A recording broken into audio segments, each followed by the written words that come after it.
தன்னுடைய பாடல்களை பாடவே தன்னுடைய அனுமதி வேண்டும் என்று காப்பிரைட்ஸின் உச்சம் தொட்டவர் இளையராஜா. மன்னாதி மன்னனை எல்லாம் பார்த்தவன்னா என்ன பஞ்சாயத்திலே நிறுத்திட்டாங்களே படுபாவி பசங்க. சொன்னாக்கள் போதில் பார்த்து உன்னால நான் ரொம்ப சாதாரணமா இருக்கேன், ஏதோ தெரியாம பண்ணிட்டு மன்னிச்சிரு. விதவிதமாக மெட்ட வைத்து மெலடியாக கட்டமைத்த அவரது பாடல்களை அவரே பயன்படுத்த இயலாத நிலை காப்பிரைட்ஸால் இசைஞானி இளையராஜாவுக்கு வந்திருக்கிறது. வெந்த புள்ள வேலை பார்த்தாரா? எது வெந்தது எது வேலு?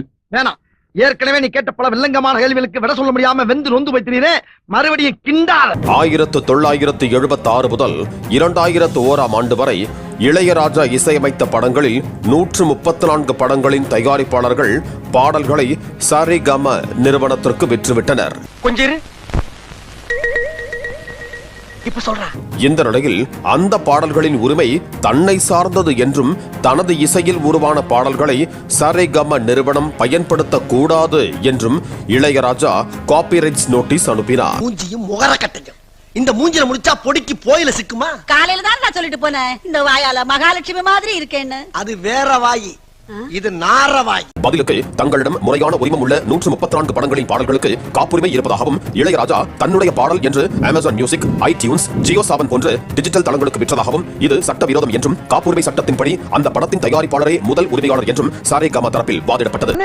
எனக்காண்டி அவரை ஒரே ஒரு தடவை மன்னிச்சிருக்கீங்க, ஒரே ஒரு தடவை. நீ என்ன பெரிய ஜட்ஜா உனக்காக மன்னிக்கிறதுக்கு? ரெண்டு பேரும் கூட்டுக்காக சரிகம கைவசம் உள்ள 134 படங்களின் பாடல்களையும் இளையராஜா பயன்படுத்த இடைக்கால தடை விதித்த நீதிமன்றம் சரிகம அனுமதியின்றி இந்த படங்களின் பாடல்களை இளையராஜா விற்கவோ பயன்படுத்தவோ கூடாது என்று உத்தரவிட்டது. பட்டப்பல்ல நட்ட நடு ரோட்ல முத்துப்பாண்டியவே குத்தி விட்டானே, யார் அவன்? இந்த தடையால் அவர் இசையமைத்த முதல் படமான அன்னக்கிளி படத்தின் பாடல்களையே இளையராஜா பயன்படுத்த இயலாத நிலை ஏற்பட்டிருக்கிறது. என்ன எதுவும் கேட்காம ஒரு பச்சை புள்ளைய போட்டு துவைச்சு தும்சம் பண்ணிருக்கிறான். ஏன்டா அப்படி பேச்சாடா பேசுன? கொஞ்சம் நெஞ்ச பேச்சா பேசுன? மன்னர் பரம்பரை, மண்ணாங்கட்டி பரம்பரை, நீயே இப்ப மாவு கட்டு பரம்பரை ஆகிட்டாங்க. டெல்லி நீதிமன்றம் விதித்த தடையை எதிர்த்து மேல்முறையீடு செய்து பூங்கதவே தாழ்த்திரவாய் என்று நீதிமன்ற உத்தரவுக்காக காத்திருக்கும் நிலைக்கு தள்ளப்பட்டிருக்கிறார் காப்பிரைட்ஸ் ராஜா. கீழே விழுந்து மீசில மண்ணு விட்டாத மாதிரி பேசுறான் பாரு, மிதிச்சன அப்படியே முகலை. உன் புருஷனை கண்டிச்சு வை, ரொம்ப ஓவரா பேச. யாராவது மேல அதிகாரி ஊமத்துல எங்க கேட்டா ஒரு கலவரத்தை வித்தியாசமா அடக்க போயிருக்காரு சொல்லு. தமிழக வெற்றிக் கழகம் ஒரு நியூ ஏஜ் பார்ட்டி. நீங்க இந்த கட்சியினுடைய கொள்கை பரப்பு பொதுச் செயலாளர்.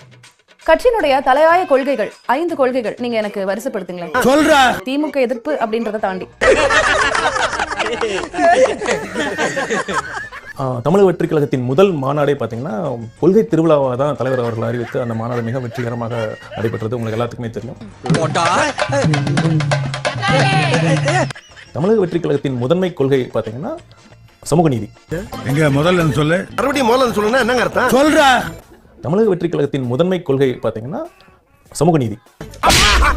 ஆள பைத்தியமாங்களான்னு பாரியா? ஒரு கிக் இருக்கட்டுமேன்னு சொல்ல எகிரி பாரு. மதச்சார்பின்மை, மதச்சார்பின்மை. போடலையே. அப்புறம் பெண் விடுதலை, அப்புறம் பெண் விடுதலை இல்லீங்களே. மாநில உரிமைகள், திருமொழி கொள்கை. நீங்க சொல்ற மாதிரி 5 முக்கிய கொள்கைகளை நம்ம எடுத்து போடவே இல்ல. பச்சை கிளிங்கிற வார்த்தையே இதுல இல்லைங்க. செம்ம காமெடி இல்ல. சமூக நீதிக்காகவோ இல்ல இருமொழி கொள்கைக்காகவோ தலைவர் அவர்கள் நீங்க முன்னெடுத்த விஷயங்கள், இனிஷியேட் பண்ணது, இல்ல விட்ட அறிக்கைகளோ இல்ல எடுத்த போராட்டங்களோ ஏதாவது எனக்கு சொல்ல முடியுமா?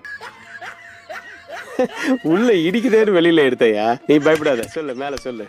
இப்ப பாத்தீங்கன்னா சமூக நீதி பேசுற திமுகவோட ஒரு தலையாய கொள்கையா சமூக நீதி தான் சொல்றாங்க. சமூக நீதி ஆக்சுவலா திமுகல என்ன நடக்குது? கொடுமை நடந்து கொண்டிருக்கிறது மேடம், கொடுமை நடந்து கொண்டிருக்கிறது. இதை தட்டி கேட்க யாருமே இல்லையா? இப்ப பாத்தீங்கன்னா வேங்க வயல் நடந்தது. முதலமைச்சர் அங்க போனாரா? சேதுராமன் எம்ஏ பிலாசபி நம்ம ஒண்ணு கேட்டா நம்மள அசர வைக்கிற மாதிரி ஒரு பதில் சொல்வார் பாரு, அது நமக்கு இங்க புரியாது, வீட்டுக்கு போனா தான் புரியும். சில பேர் பதில் தெரியாமலே பயந்து ஓடி இருக்காங்க. இல்ல இப்ப நான் திமுகவுக்கு அவங்க மேல இருக்கக்கூடிய விமர்சனங்கள் இருக்கட்டும், எனக்கு அது பிரச்சனை இல்ல. தமிழக வெற்றிக் கழகம் என்ன initiation? Maybe this is a chance to tell the audience. மாப்பு வெச்சிட்டாலே ஆப்பு. டெஃபினட்டா பாத்தீங்கன்னா எங்க கட்சியில சமூக நீதி நாங்க முதல்ல கொண்டு வந்திருக்கோம். எங்க கட்சியில சமூக நீதி நாங்க முதல்ல கொண்டு வந்திருக்கோம். நீ பார்த்த இந்த இத்து போன 4 வாழைத்தாரு ஒரு கோடி போய் சாம்பார் சோறு தின்னு போ. அனைத்து தரப்பட்ட இப்ப சாதாரண மக்கள் இருக்காங்கல்ல, எங்க மாவட்ட செயலாளர் யாருக்கு சொல்லுங்க.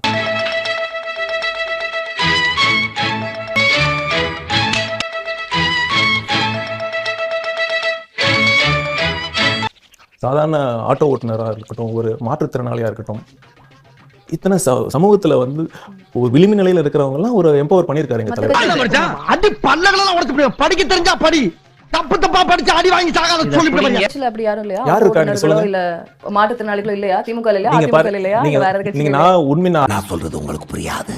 அப்ப புரியுற மாதிரி சொல்றேன். சரி, இப்போ இருமொழி கொள்கை அது உங்களுடைய முக்கியமான கொள்கையை சொல்லியிருக்கீங்க. தமிழ்நாட்டுல மும்மொழி கொள்கை கொண்டு வரதுக்காக இப்போ நியூ எஜுகேஷன் பாலிசி இருக்கு. தொடர்ந்து ஆளக்கூடிய அரசாங்கம் அதற்கு எதிர்ப்பு தெரிவிக்கிறாங்க. What is the take of TVK? தாவிகாவோட நிலைப்பாடு என்ன? அது குறித்து விஜய் எவ்வளவு இடங்கள்ல பேசியிருக்காரு? இந்த மூஞ்சா பார்த்தா அப்படியே தெரியுது உங்களுக்கு. நீங்க பொறுத்திருந்து பாருங்க. எங்க தேர்தல் அறிக்கையில இருமொழி கொள்கை பத்தி நாங்க வந்து தலைவர் அவர்கள் என்ன பிளான் வச்சிருக்காரு அப்படிங்கிறது தெளிவா தெரியும். பொறுத்திருந்து என்ன சார் நோட்டிபிகேஷன் வர வரைக்குமா? ஏன் அதுல என்ன இருக்கு? பெரிய பீட்ரு இவரு. ஒண்ணு தெரியும் சொல்லு, இல்லன்னா தெரியாதுன்னு சொல்லு. எல்லாமே தெரிஞ்ச மாதிரி பில்டப் கொடுக்குறா. தலித்துகளுக்கு எதிராக, கிறிஸ்தவர்களுக்கு எதிராக மிக மோசமான அரசியல் செய்து திருப்பரங்குன்றம் அதுல மிக முக்கியமானது. திருப்பரங்குன்றம் சம்பந்தம் ஏதாவது வாய் திறந்தீங்களா? உள்ளுக்குள்ள உறுத்தல பொறம்போ அப்படின்னு உங்க மனசாட்சி உங்களை பார்த்து கேள்வி கேட்காத மிஸ்டர் பார்த்தசாரதி. சூடு சொரணை இருக்கா உங்களுக்கு? முதல்ல இல்லை இல்லை இல்லை.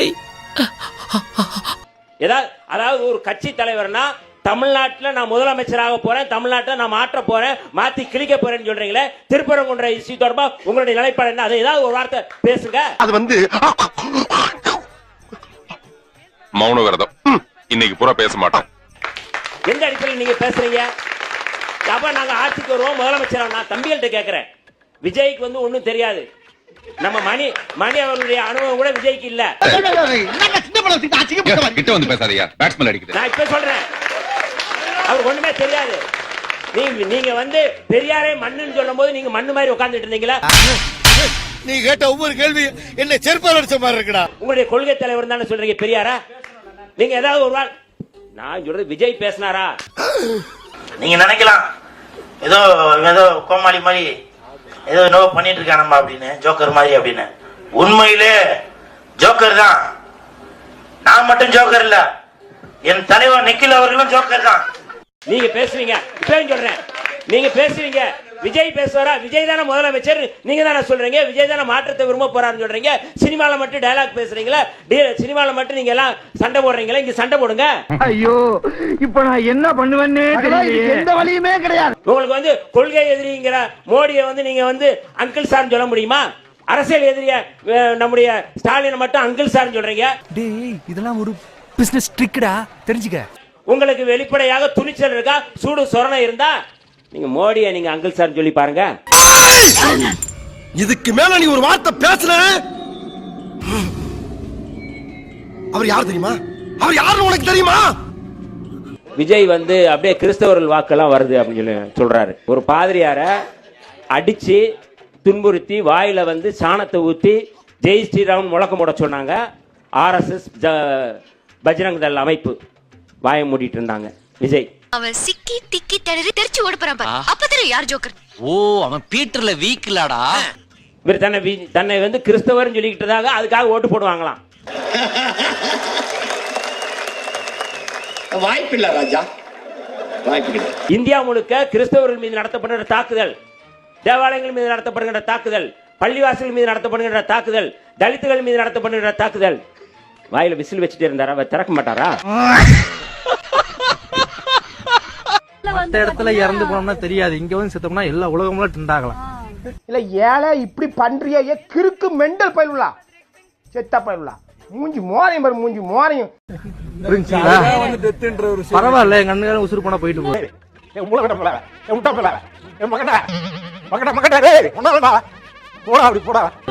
இல்லாத பிரச்சனைகளா தீர்வு நான் வேணா சொல்ல முடியும்.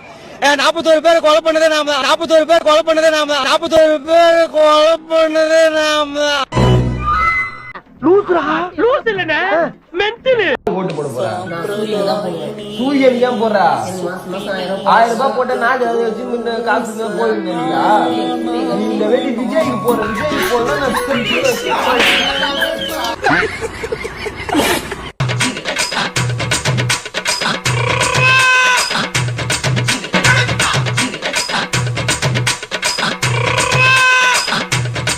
இருநூறு பெரியார் இல்ல, 400 பெரியார் வந்தாலும் முடியாதுடா. எதுக்கு? உங்களை திருத்துறதுக்கு. 2026ல விஜய் வந்து முதலமைச்சர் வரும்னு சொல்லி இருக்கிறாரு. வந்துருவாரா? 2026ல வரதுக்கு வாய்ப்புண்டா விஜய் வரதுக்கு?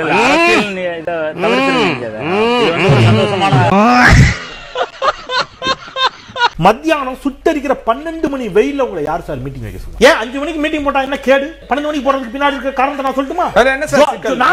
நான் சொல்றேன் ஜோதிடருடைய அட்வைஸ். ஜோசியக்காரர் பேச்ச கேட்டு நீங்க 12 மணிக்கு மீட்டிங் போட்டுருக்கீங்க. இல்லன்னு சொல்லுங்க. அது ஜாலிஸ்டா எனக்கு தெரியும் சார். பல உண்மைகளை நாங்க பேசக்கூடாதுன்னு நினைச்சிருக்கேன். ஜோசியக்காரர் பேச்ச கேட்டு 12 மணிக்கு மீட்டிங் போட்டீங்க, ஒரு செத்து போயிட்டான்.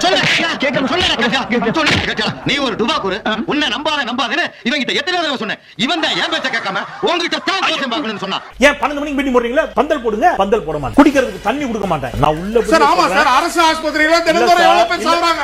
நீங்க கூட்டம் போட்டு நடத்தி 12 மணி வெயில்ல ஒருத்தன் செத்துட்டானேன்னு நான் சொன்னா, உடம்பு சரியில்லாம மருத்துவமனைக்கு சிகிச்சைக்கு போற ஒருத்தன் செத்து போறது கொண்டு உதாரணம் காட்டுறது தற்குறித்தனமா இல்லையா? நீங்க இங்க இல்ல, நீங்க எங்கேயோ இருக்க வேண்டியவர். உனக்கு புரியுது, 2 பொண்டாட்டிக்கு புரிய மாட்டேங்குது.